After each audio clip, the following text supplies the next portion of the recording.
Welcome back, everybody, to the weekly update.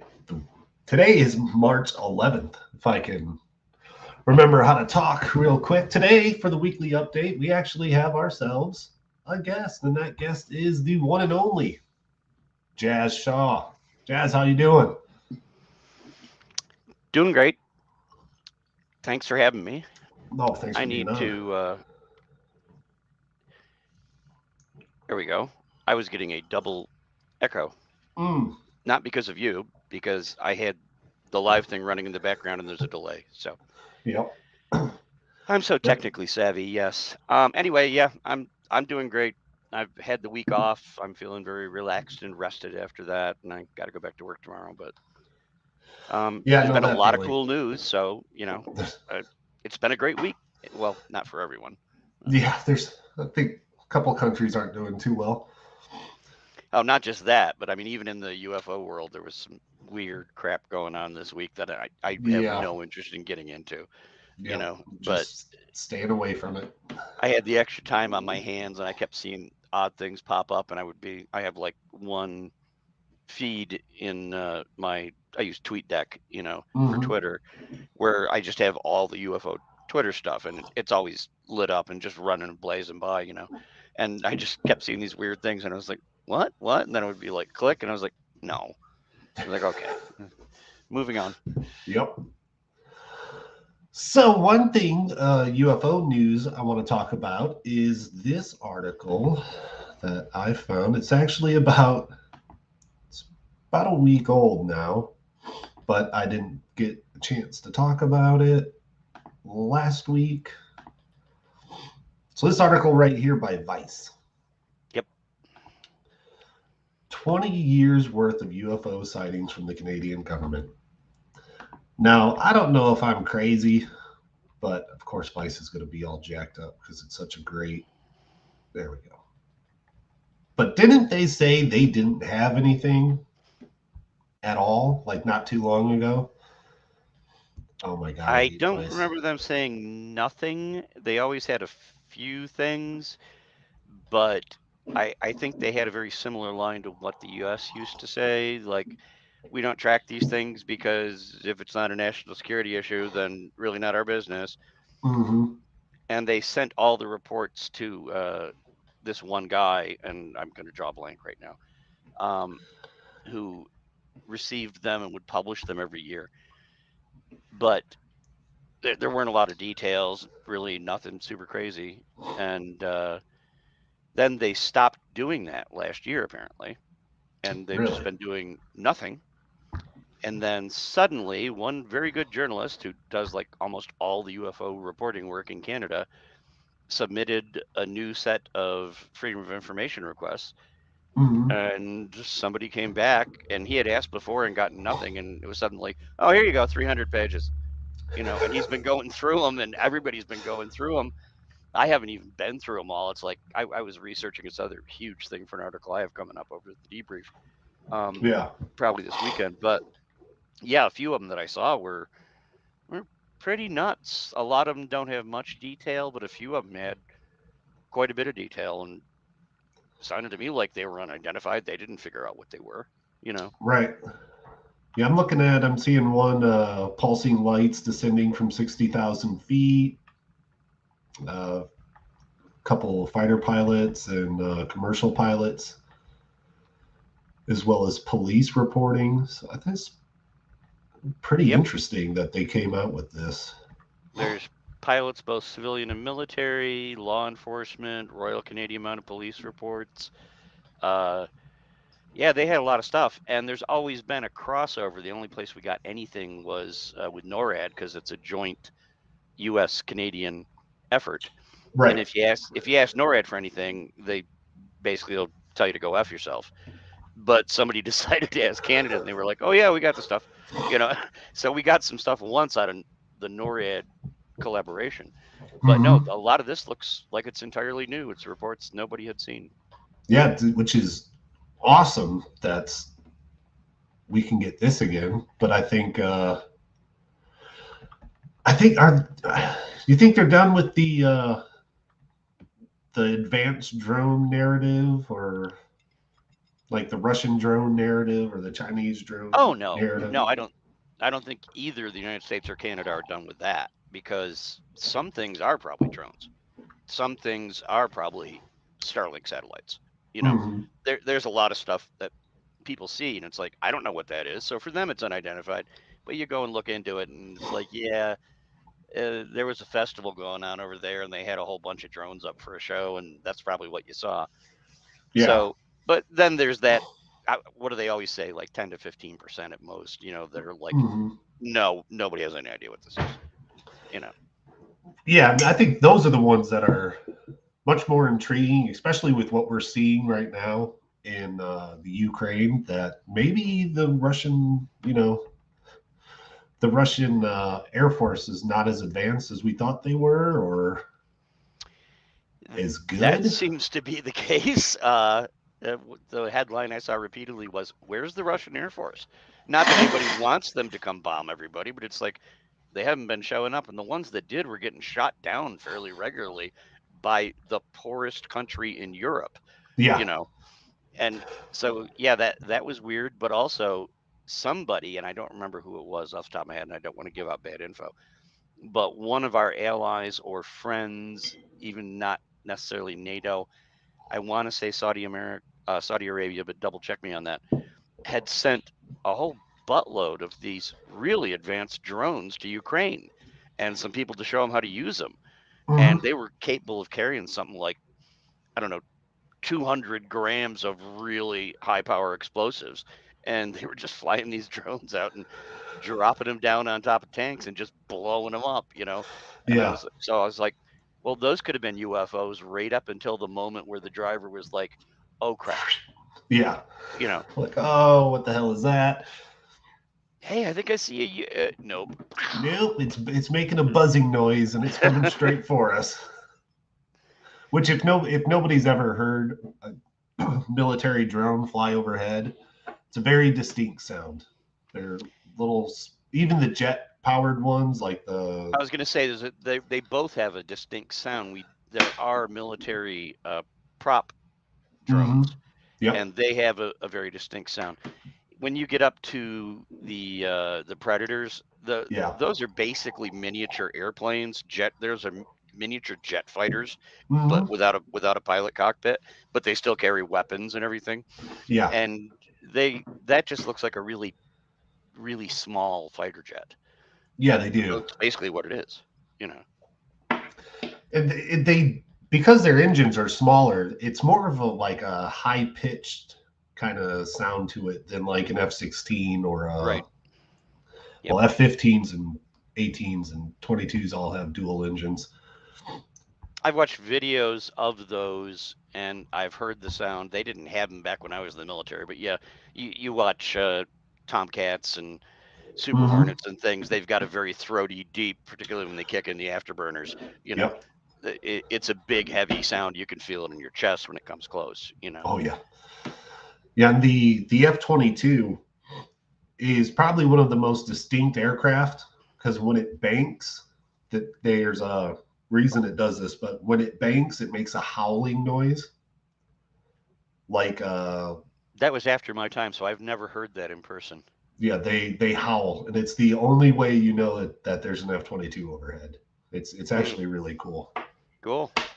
When I lived out in Virginia, Langley Air Force Base had a squadron of F-22s, and they would fly them overhead all the time, and they would bank, and you would hear the howl and look up and go, "Oh, F-22." Then you just get Yep, used to it. yep. Back then we had Tomcats and Eagles and Warthogs and some choppers, and that was about it. You know, on our carrier anyway. Yeah, Warthog's probably the coolest freaking plane ever made. Oh, it is. God, I love the A-10. My It's a favorite plane. scary plane. It's probably designed by a kid or somebody with like kid-like mentality. They're like, it'd be really cool if we had a flying gun. Yeah, And, that's basically what it is. And they're and great for some, ground support. They're not just mm-hmm. bombers and, cannons. I mean, they can get down close and Oh yeah, navigate and stay out of trouble and be able to just strafe the ground, you know. mm-hmm. Yeah, Warthogs have a very Warthog pilots are really ballsy, Oh yeah, because they get some tough missions.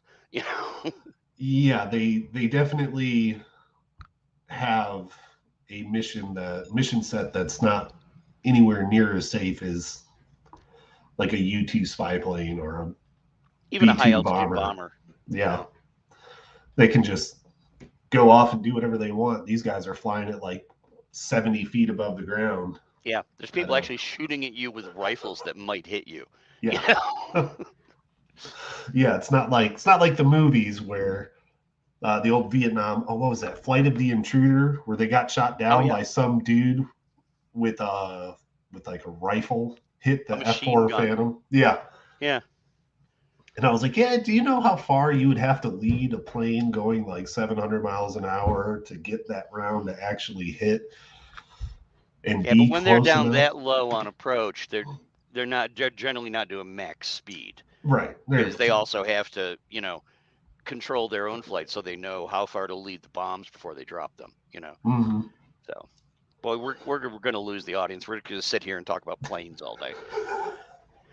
Yes, which I could, but yeah, I think what we're seeing, it's kind of pulling away some of the narrative.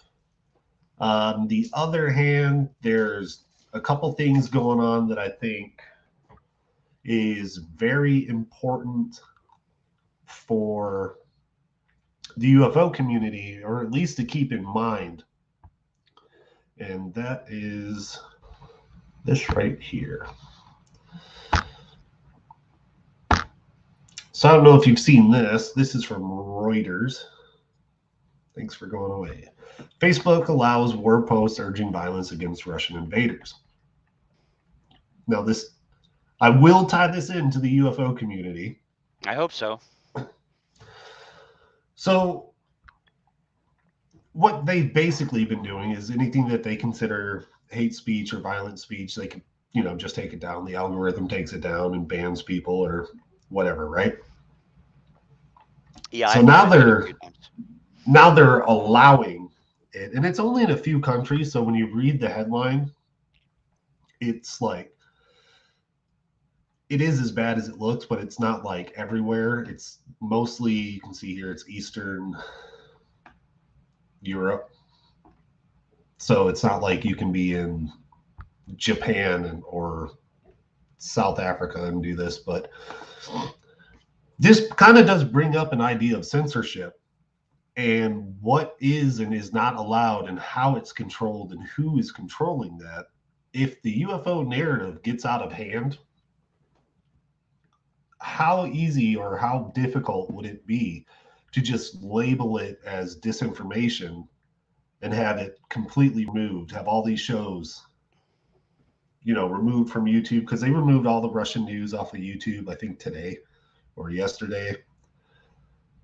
It's really not unimaginable to think that it could happen to the UFO community if somebody gets the wrong set of data or like the wrong video that wasn't supposed to be released that gets released, that's even more clear than say the Tic Tac or the gimbal in those videos. I think it's something the UFO community needs to keep in mind. Could it happen? In theory, obviously, you're talking about social media, not the government. They're not Yeah. required to allow anything that they don't feel like allowing. Sadly, there's people that are trying to thread the needle through here and figure out, well, a private company can't technically impinge on your First Amendment rights Right. because only the government can do that. But Twitter and Facebook have basically become utilities at this point, Mm-hmm. and the government can regulate utilities. So there's a basis. But yeah, if it all depends how much they buy the government narrative at the moment. Yeah. Twitter and Facebook in particular, a bunch of others, they completely bought into the government narrative, for example, on the vaccines during the pandemic. Mm-hmm.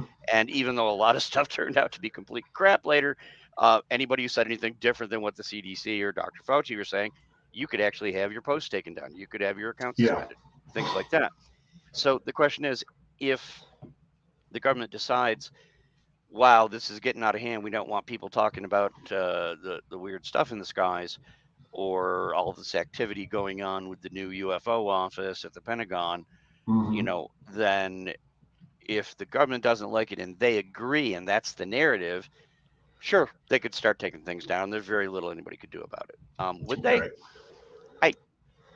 I, I don't know. I mean, I don't know if I see the tech giants being worried about that issue enough because they've had every opportunity to start jumping in and start ferreting out ufology stuff and picking Yeah. and choosing. And I never see that happening unless somebody is accused of direct threats of violence or, the usual stuff, Hmm. anything like that. So I would say hypothetically, sure, it could happen. I I don't have a high level of confidence that it would. Also, I of think. news from the past week on this subject, I think we have to worry more about the government doing the censorship than social media. Hmm. Because did you see the article from Chris Mellon at The Hill? Yes. It was about a week ago, Yep. earlier this. I think it was about a week. I, Yeah, yeah. and they're allegedly the decision has been made to go through and start classifying everything, every video, every image, every document that Hmm. the previous UAP task force had in its possession and had been studying and included in classified briefings, even though the actual documents and videos and things were not actually classified. They were just authorized use only, you Yes. know, and now they're going to go through and classify them all. Yep. And Susan Goff has confirmed that for a couple of Hmm. reporters already. I didn't bother asking because I was on vacation, but it sounds like something they would do, and it's certainly something she would say. So I think that's the bigger question. I'm not so much worried about Twitter as I am worried about the Pentagon going, well, now everybody knows we have this office and we're studying this stuff and we have been, and we're sitting on a bunch of stuff. We better go through and classify all of this. And Chris Mellon Hmm. rightfully freaked out. And he's like, Yeah. Somebody was he saying something about even the gimbal and go fast and the Tic Tac videos could be reclassified and.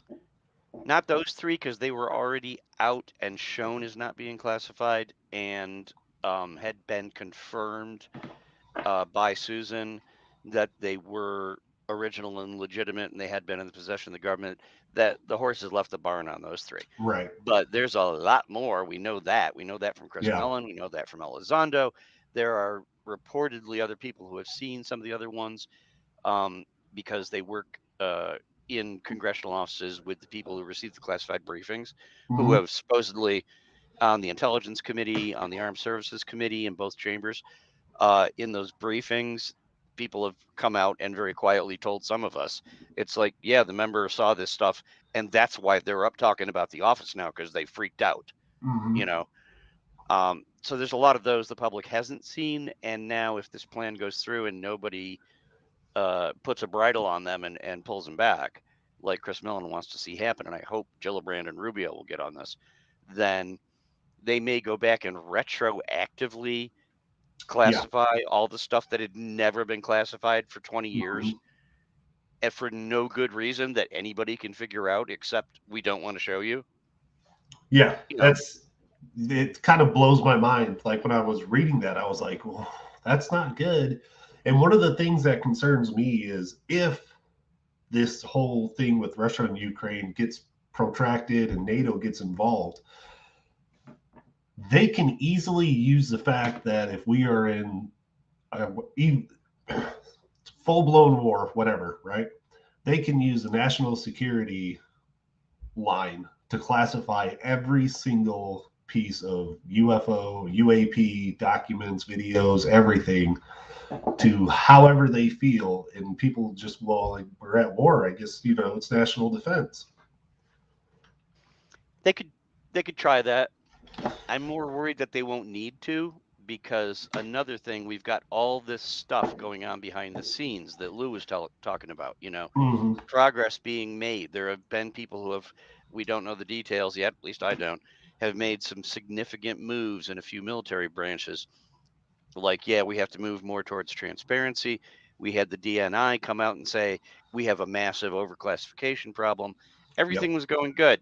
And then Putin had to invade Ukraine. And now all of this is not just off the front page, it's almost off the back page.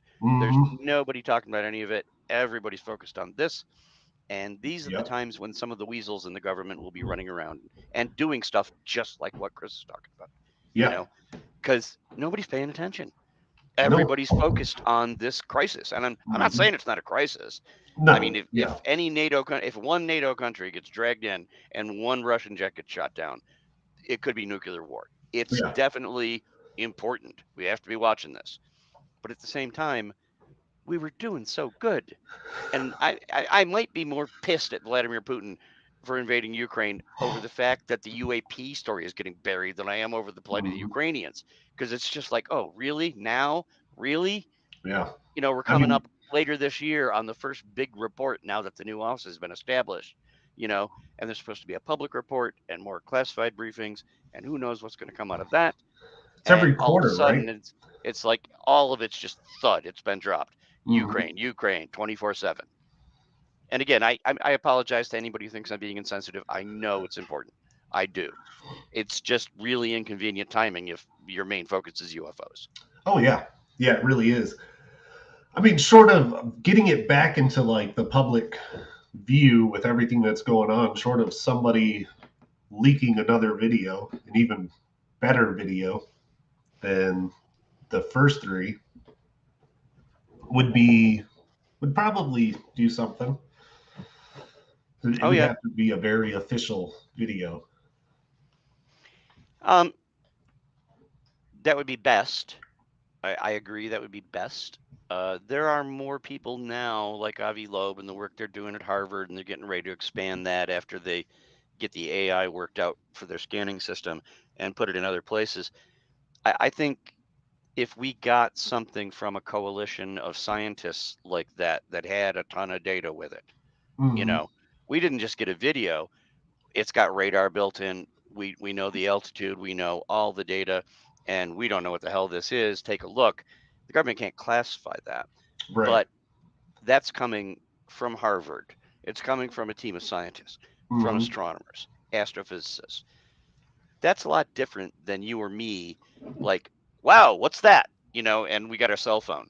Well, there's a bazillion what's that videos out there. Oh yeah. Nobody cares. If they release, if the Galileo Project releases something, I think it's pretty much up on the same shelf as a new Navy or hopefully eventually the Air Force starts talking, which they have Yeah. not done, or one of them going, oh, yeah, and here's this video that's come out for however, and yeah, we're authorizing that's real. I think those are close to being on the same shelf. Yeah. And that's Excuse it me. would be nice if we could get the Air Force to talk because Yeah. they had all those reports on the East Coast out by off of Virginia Beach. And Florida. Yep. Well, was it NAS Oceana was brought up as the one seeing these objects and sending the F-18s out there.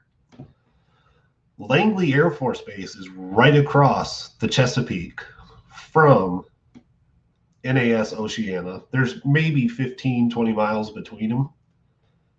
And they have a squadron of F-22 Raptors. And you're telling me that NAS Oceana saw these, but the Air Force's radar didn't pick anything up? They didn't talk to each other? They didn't go, hey, can you confirm these hits that we have this many miles out? Yeah, that never happened. Ah, No, that's a total bunch of crap. mm-hmm.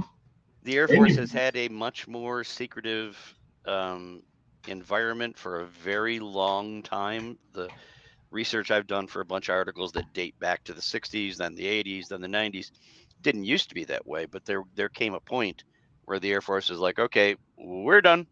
Not talking about this anymore. If anybody else wants to talk, feel free. And the mm-hmm. Navy is just like, we're getting buzzed. Yeah. So yeah, it would be great if the Air Force was talking. Maybe they will. The other thing I was just writing about this week, even though I was on vacation, the Department of Energy. Everybody's Yeah. waiting to see what the Department of Energy has to say because wow, they know a lot of stuff, but they never ever talk about anything. And they are one of the few areas where their FOIA officers are sequestered away and they Mm-hmm. have to like go through channels because they control, Department of Energy controls, for those who don't know, all the nuclear fuel for the nuclear weapons programs. Yep. It's like the most, you always think about, oh, the intelligence agencies, the Pentagon, this, that, and everything. And yeah, they're involved in a lot of stuff and a lot of interesting stuff. We always FOIA them and all that. Department of Energy doesn't get all that much attention, but boy, No, they don't. they've had their fingers in a lot of pots, you know, and they don't have to tell anybody anything. Yeah, and that's like what of the question of what's going on at the Oak Ridge National Laboratory? Good question. We don't know. Because I don't. I think it's that place. Because every time I drove through near it, cell phones stopped working. They have there's like no cell towers within so many miles of it. They have a It's like, quiet zone, yeah. yeah.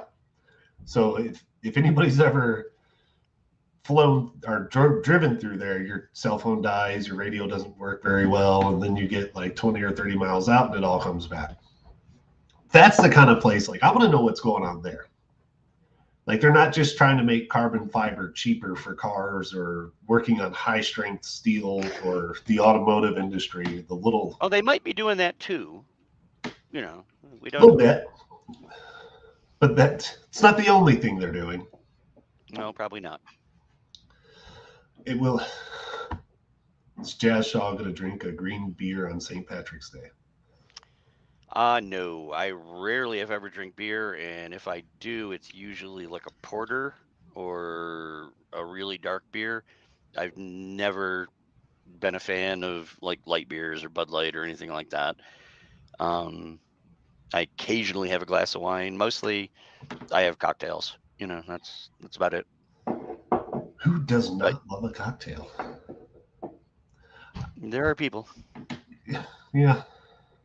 Well, they're probably a little boring. or a little more sane. I don't know. Well, One or the other. we can't judge on sanity. I certainly won't. Well, everybody knows that the weekly update is 20 minutes to a half hour long. So, this is anything you want to say to close this out? Let me just think. I was trying to think of some of the news items that came out this week, and I did see something else, and I was a bad guest, and I didn't write down my notes. Give me 1 second. What was it? It was something that Nick Pope showed up with. Uh, Ooh.